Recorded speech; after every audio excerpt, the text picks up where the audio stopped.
नमस्कार, मैं अजय आपका स्वागत करता हूं और आप देख रहे हैं न्यूज आप तक 24 मध्य प्रदेश का हिंदी न्यूज चैनल।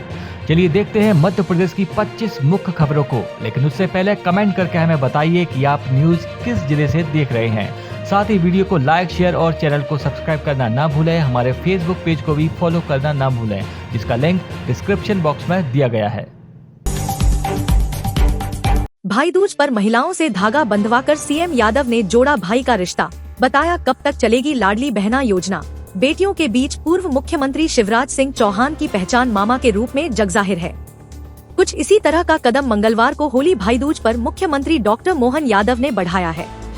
सागर के सुर्खी विस क्षेत्र के बिलहरा में आयोजित नारी शक्ति वंदन कार्यक्रम में पहुंचे डा मोहन यादव ने भाई दूज पर बहनों से अपनी कलाई पर धागा बंधवाया। मुख्यमंत्री का एक हाथ धागों से भर गया तो उन्होंने दूसरे हाथ में भी स्नेह की डोर बंधवाई। यहाँ उपस्थित लोगों ने हम सबके भैया, मोहन भैया के नारे लगाए गए। इस मौके पर मुख्यमंत्री ने कहा कि आज बहनों के माध्यम से माथे पर लगने वाला तिलक और हाथ में बंधने वाला धागा हमारी शक्ति का आधार बनेगा। उन्होंने कहा कि कांग्रेस वाले कहते थे कि लाडली बहना योजना केवल चुनाव तक रहेगी, बाद में बंद हो जाएगी, पैसे नहीं है, इतने पैसे कहाँ से लाओगे।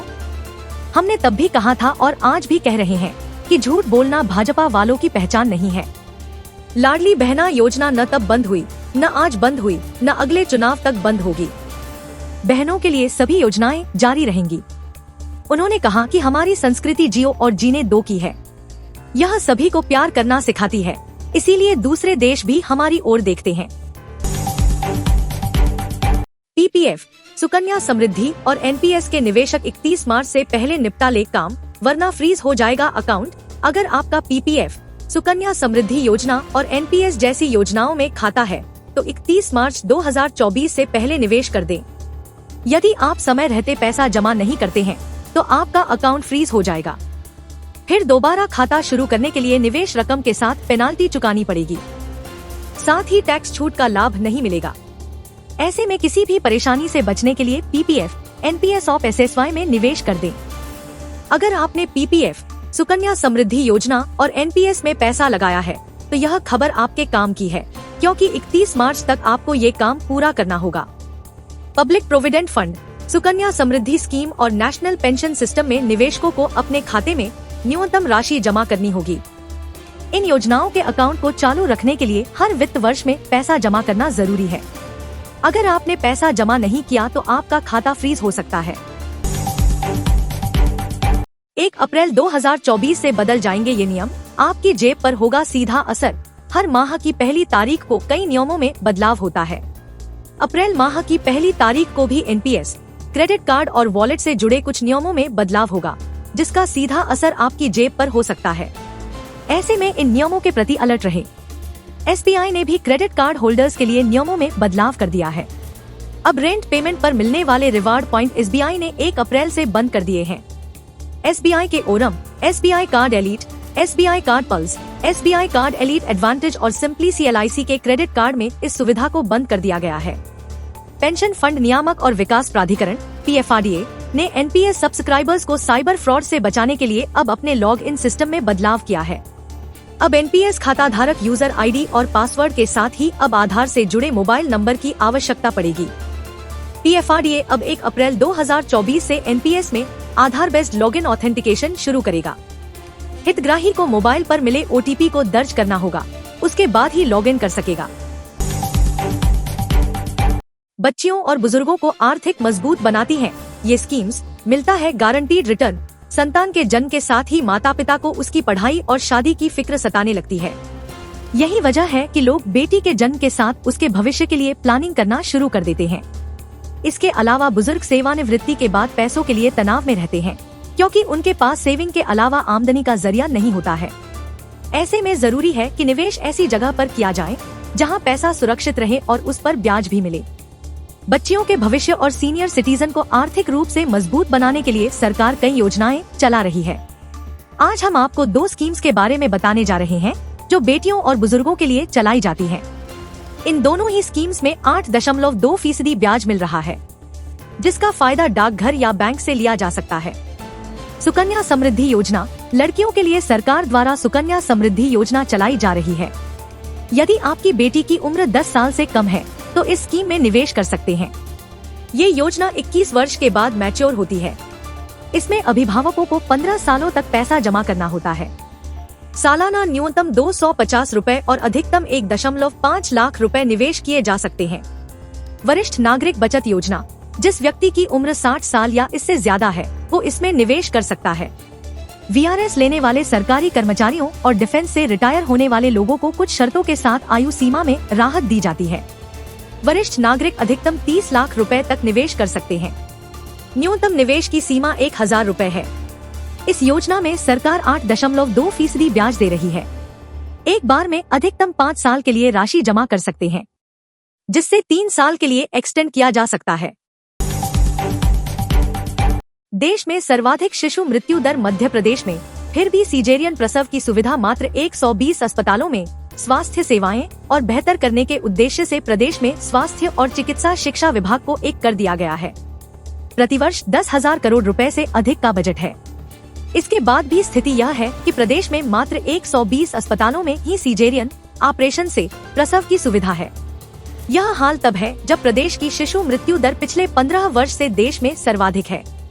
Sample registration system (SRS) bulletin के अनुसार 1000 बच्चों में से 43 की मृत्यु जन्म से 1 वर्ष के भीतर हो जाती है। 28 दिन तक के बच्चों की मृत्यु दर (NNMR) भी मध्य प्रदेश में सर्वाधिक है। देश की औसत दर 20 तो प्रदेश की 31 प्रति 1000 है। शिशु रोग विशेषज्ञ, स्त्री रोग विशेषज्ञ और एनेस्थीसिया के विशेषज्ञ होने पर ही सीजर डिलीवरी कराई जा सकती है। तीनों डॉक्टर नहीं होने के कारण इस सुविधा का विस्तार नहीं हो पा रहा है।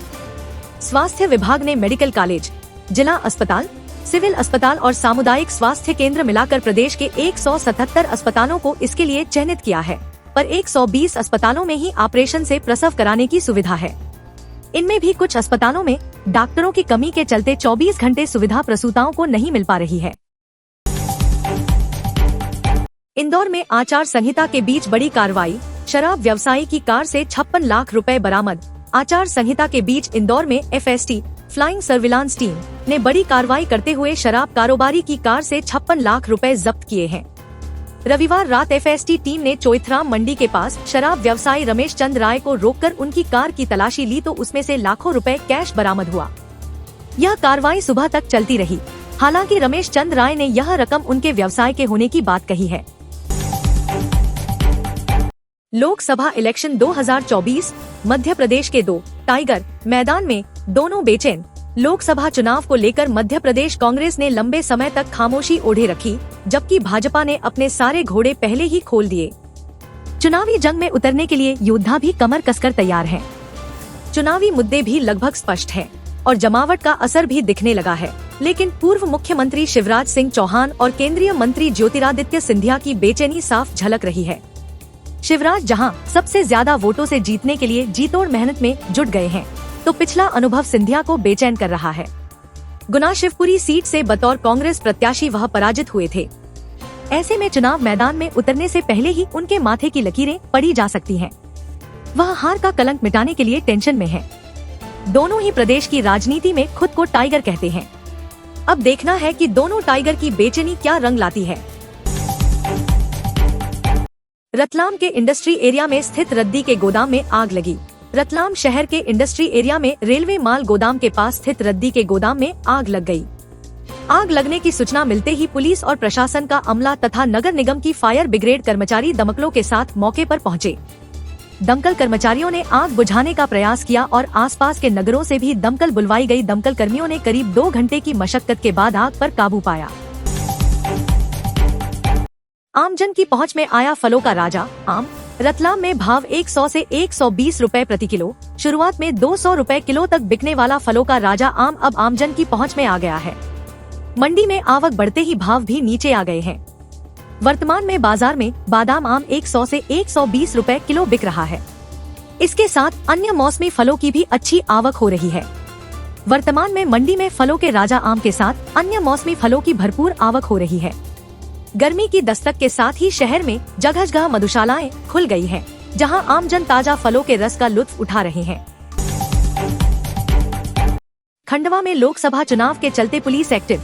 57 पर अवैध शराब बिक्री का केस, 210 असामाजिक तत्वों पर की प्रतिबंधात्मक कार्रवाई, खंडवा जिले के अलग अलग थाना क्षेत्रों में अवैध गतिविधियों में लिप्त लोगों और पुराने वारंटी सहित बदमाशों पर भी लगातार कार्रवाई कर रही है। एसपी मनोज कुमार राय के निर्देशन में आगामी लोकसभा चुनाव 2024 के मद्देनजर जिला खंडवा में प्रतिदिन वारंटियों की धरपकड़ की जा रही है, जिसके तहत शनिवार को 23 गिरफ्तारी वारंट, 4 स्थायी वारंट, 24 जमानती वारंट, 23 समन्स जिले के विभिन्न थानों के द्वारा अलग अलग न्यायालय के तामील किए गए। खंडवा में कुल 55 आबकारी एक्ट के तहत 57 आरोपितों के विरुद्ध प्रकरण दर्ज किया गया।